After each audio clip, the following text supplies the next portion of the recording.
What sir did she ask? She asked if I had ever killed anybody.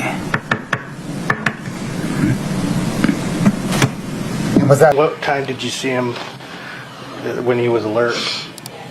We had a drink together at night, my kids. He went to bed, our bed. What time did you guys go to bed? 9:30. 9:30?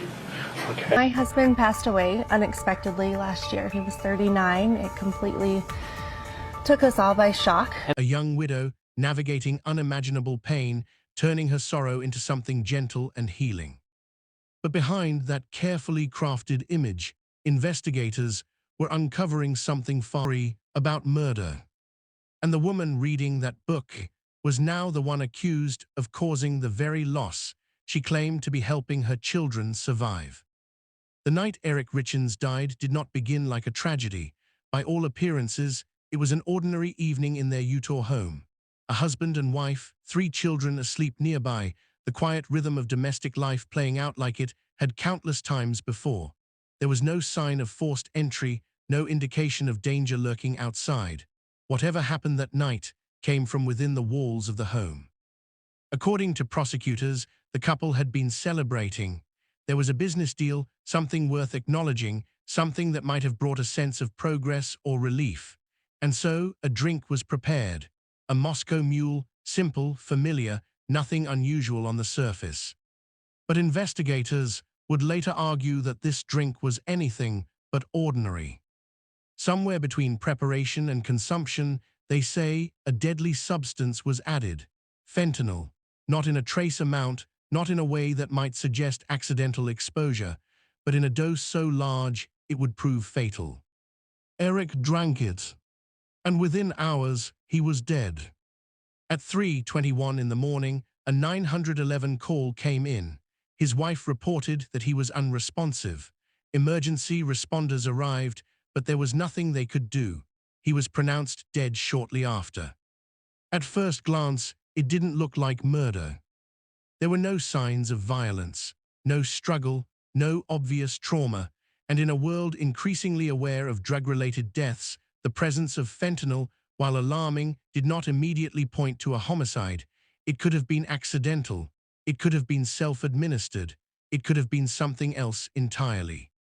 But something didn't sit right. Investigators began to look closer, not just at the toxicology report, but at the life surrounding the death. And what they found started to unravel the image of a grieving widow. Because the story didn't begin on the night Eric died. It began weeks earlier. On Valentine's Day, something strange had already happened. Eric had suffered a severe reaction after eating food prepared at home. According to later allegations, it was a sandwich, and shortly after eating it, he became violently ill. His condition deteriorated so rapidly that he had to use an EpiPen, something typically reserved for life-threatening allergic reactions. At the time, it may have seemed like a medical scare, unexplained but survivable. In hindsight, prosecutors would claim it was something much more sinister. They believed it was an earlier attempt on his life. If that was true, then the events of March 4th were not impulsive. They were planned, and that changed everything. As investigators dug deeper, they began to examine the relationship between Eric and his wife. On the surface, it appeared stable. A family, a home, a shared life. But beneath that surface, cracks were forming, cracks that would later become central to the case. There were financial pressures, business struggles. Reports suggested that debts were mounting, that things were not as secure as they appeared from the outside. And then there were life insurance policies, multiple ones, policies that, according to prosecutors, had been taken out without Eric's knowledge. The total value was significant, around $2 million. That alone raised questions. But questions are not proof. So investigators kept going. They examined Digis not as a grieving wife, but as someone potentially preparing for a different future. There were messages to another man, conversations that suggested emotional involvement, possibly more, references to a life beyond her marriage, case linking Curie directly to the drug that caused Eric's death. And slowly, methodically, the picture became clearer. This was no longer just a case of an unexplained overdose. It was a case of alleged premeditation. But even as investigators built their case, the public saw something entirely different. They saw a woman grieving. Months after Eric's death, Kuri Richins stepped into a new role, one that would ultimately define the case in the public eye. She became an author. She wrote a children's book. It was titled, Are You With Me? And it was meant to help children cope with the loss of a loved one. In interviews, she spoke about grief, about the difficulty of explaining death to her children, about the emotional journey they were all navigating together. She read the book aloud. She presented herself as a mother trying to heal. And for a time, people believed her. Because the story she told was compelling. A young family shattered by tragedy, a mother finding strength in the face of loss, turning pain into purpose. But behind the scenes, investigators were preparing to challenge that story. Because if their evidence was correct, then the grief she was describing was not something that happened to her. It was something she caused. And when the truth finally surfaced, it would transform this case from a quiet investigation into a national headline. A grieving author. A dead husband. A deadly dose of fentanyl. And a question that refused to go away. Was this a tragic loss? Or a carefully executed plan? The answer was coming. And it would change everything. By the time the public truly began paying attention, the image was already set. A grieving mother, a quiet home filled with loss, a children's book meant to guide young hearts through pain that no child should have to understand. Interviews, soft lighting, carefully chosen words, everything about it felt sincere, authentic. But while that image spread across media platforms, investigators were assembling a very different narrative, one built not on emotion, but on evidence. And the deeper they looked, the harder it became to ignore the pattern forming beneath the surface. Because what initially appeared to be a single, tragic night was beginning to look like something far more deliberate. The toxicology results were one of the first major turning points. Eric Richins hadn't just died from fentanyl exposure, he had been given an amount so high that it was almost impossible to explain as accidental. This wasn't a case of contamination or a recreational dose gone wrong. Prosecutors would later argue that the quantity alone pointed directly to intent. Someone hadn't just introduced fentanyl into his system. They had made sure it would kill him. And that raised the most important question of all, who had both the access and the opportunity. Investigators retraced the events leading up to Eric's death, narrowing in on that final night. The Moscow Mule became a focal point. It was prepared inside the home. There were no outside visitors, no evidence of intrusion, no reason to suspect anyone else had been involved. Which meant if the prosecution's theory was correct, the person responsible was already inside the house.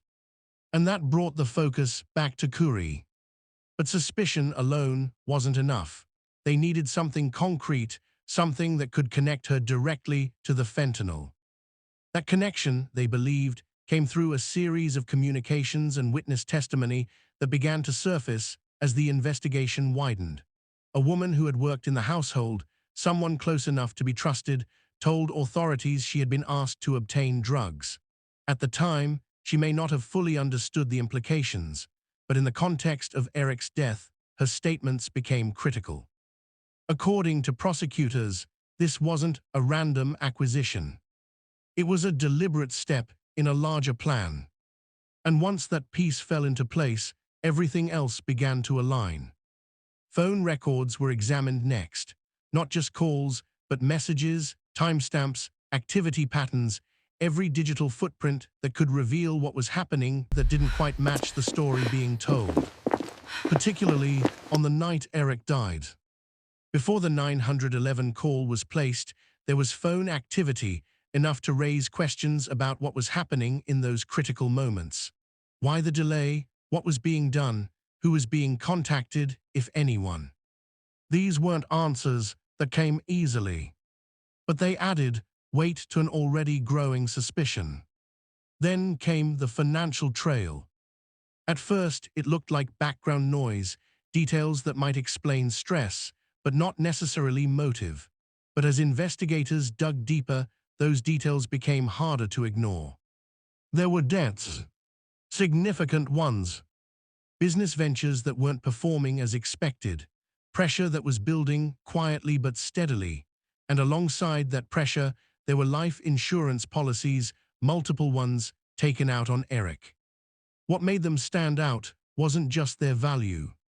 It was the allegation that he didn't know about them. If true, that changed their meaning entirely. Because insurance, in this context, wasn't just protection. It was potential profit.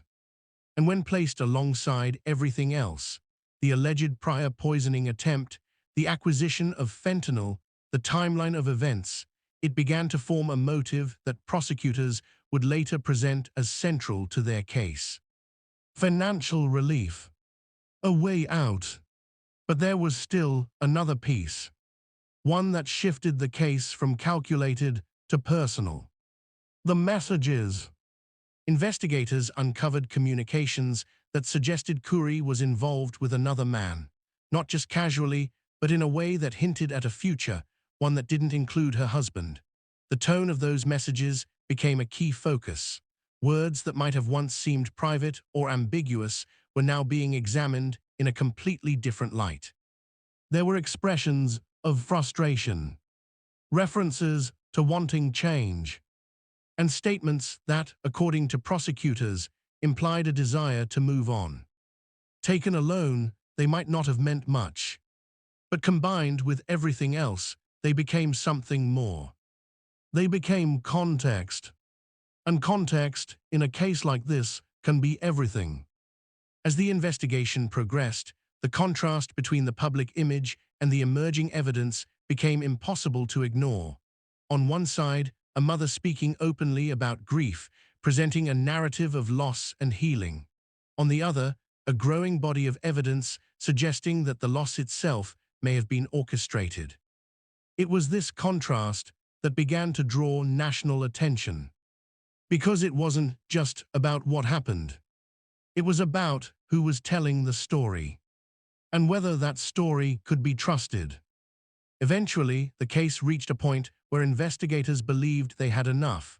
The evidence, while largely circumstantial, formed a chain that they argued was too strong to dismiss. Each piece supported the next. Each detail reinforced the theory. And so, in May 2023, that theory became an accusation. Khoury Richins was arrested. The charges were severe. Aggravated murder. Attempted murder tied to the earlier Valentine's Day incident. And as the case developed, additional charges related to fraud and financial deception were added, expanding the scope beyond the act itself to the alleged planning behind it. For the public, the shift was immediate and shocking. The grieving author was now the accused killer. The woman who had spoken about loss was now at the center of a case built around causing it. And the book that once symbolized healing took on an entirely different meaning. Because if the prosecution was right, then it wasn't just a reflection of grief. It was part of a story that had been carefully constructed. A narrative designed to be believed. As the legal process moved forward, attention turned to the courtroom, where every detail would be examined, challenged, and presented under scrutiny. The evidence would be laid out, the timeline reconstructed, the motivations debated. And for the first time, the story would no longer be controlled by interviews or appearances. It would be tested, under oath, in front of a jury. But even as the trial approached, one question continued to linger, one that no amount of evidence could immediately answer. If this was truly planned, how far back did it go? Because if the Valentine's Day incident was what prosecutors claimed it to be, then the events of March 4th weren't the beginning. They were the second attempt. And that possibility carried a chilling implication. That Eric Richins didn't just die unexpectedly. He may have survived once before, only to face the same threat again weeks later. This time with no second chance. And as the courtroom doors prepared to open, the case was no longer just about proving what happened. It was about understanding how something like this could unfold in plain sight, hidden behind normalcy, masked by grief, and revealed only after it was too late. The answers were coming, but they would come with consequences. Because once the trial began, every piece of this story would be exposed. And not everyone would walk away the same.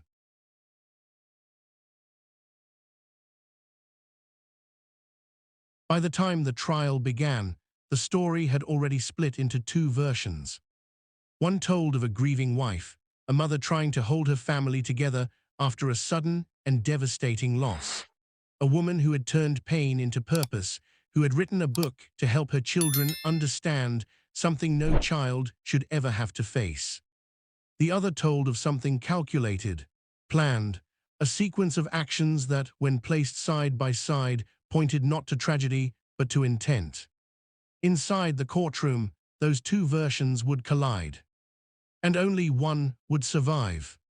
The prosecution moved first, laying out their case piece by piece, not as a single dramatic moment, but as a chain. A chain they argued was unbroken, each link connected, each detail reinforcing the next. They began with the cause of death.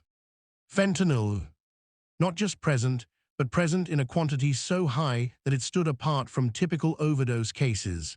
Experts explained what that meant: the dosage, the effect, the near certainty of death once it entered the system. This wasn't described as a risk. It was described as a guarantee. And with that foundation in place, they turned to how it got there. The Moscow Mule. A simple drink, prepared at home, consumed in a setting that should have been safe. Prosecutors argued that this was the delivery method, that the fentanyl had been introduced deliberately, hidden within something ordinary. Something trusted. From there, they moved backward. To Valentine's Day. The earlier incident that, on its own, might have remained an unexplained medical emergency, but in this context, it became something else entirely. Evidence, they argued, of a prior attempt, a moment when Eric had unknowingly come close to the same fate, only to survive. That survival, they suggested, was not the end of the plan. It was the reason for a second one. Then came the testimony that tied it all together. The housekeeper. Her words carried weight, not because they proved everything, but because they connected critical points. She spoke about being asked to obtain drugs, about her role, however indirect, in bringing fentanyl into the orbit of the home. And while the defense would later challenge the reliability of that testimony, the prosecution used it to bridge a gap that might otherwise have remained open. Access, opportunity, intent. Three elements they needed to prove. Three elements they argued were now in place. But they didn't stop there.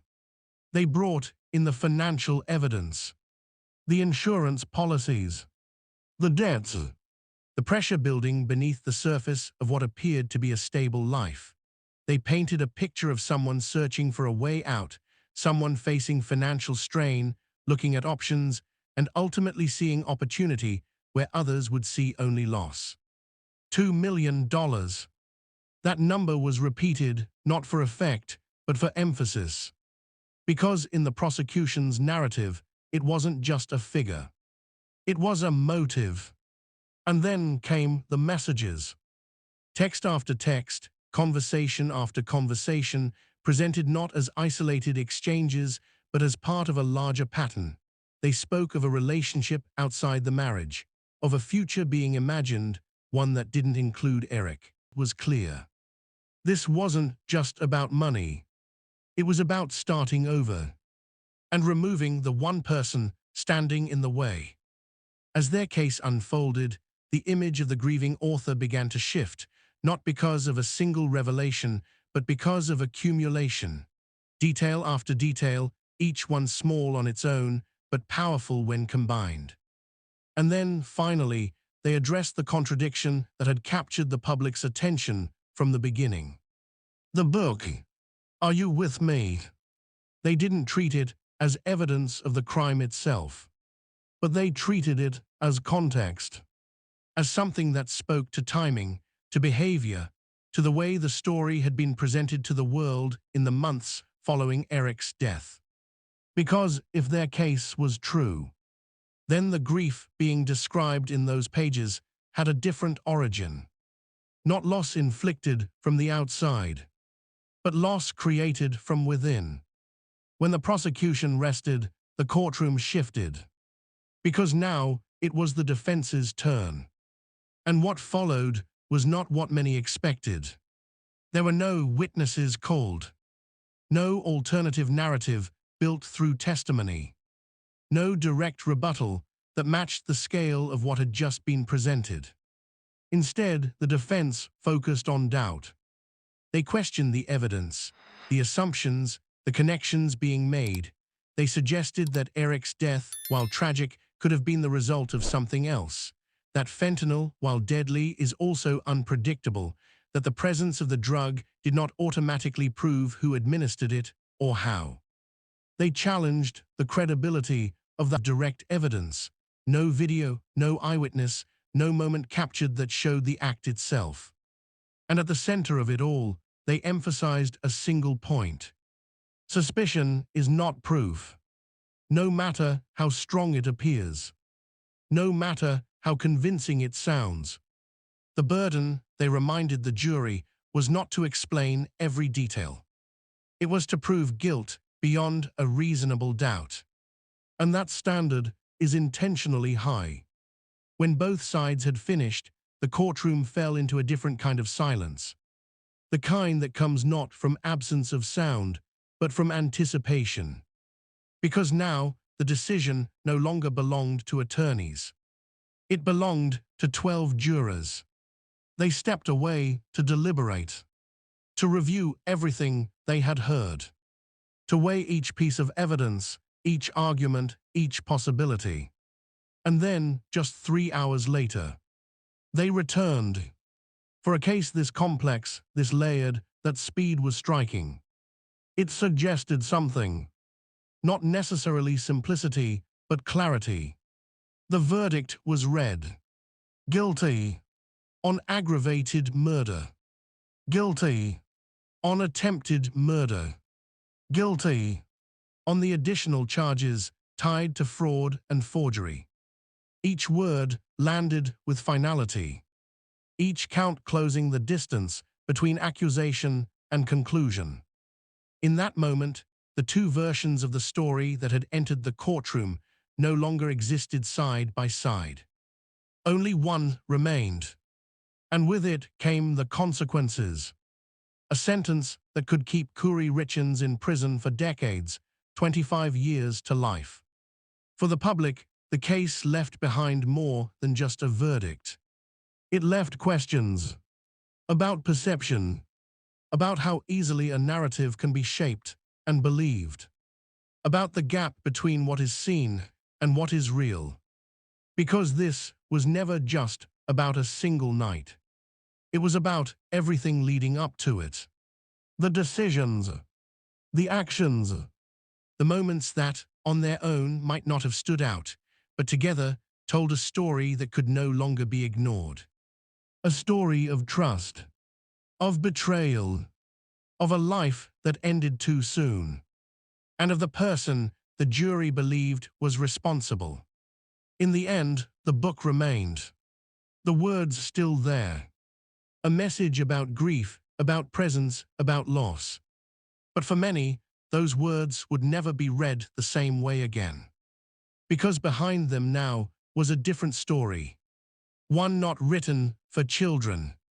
One uncovered through investigation. And one that serves as a reminder that sometimes the most convincing stories are the ones hiding the truth.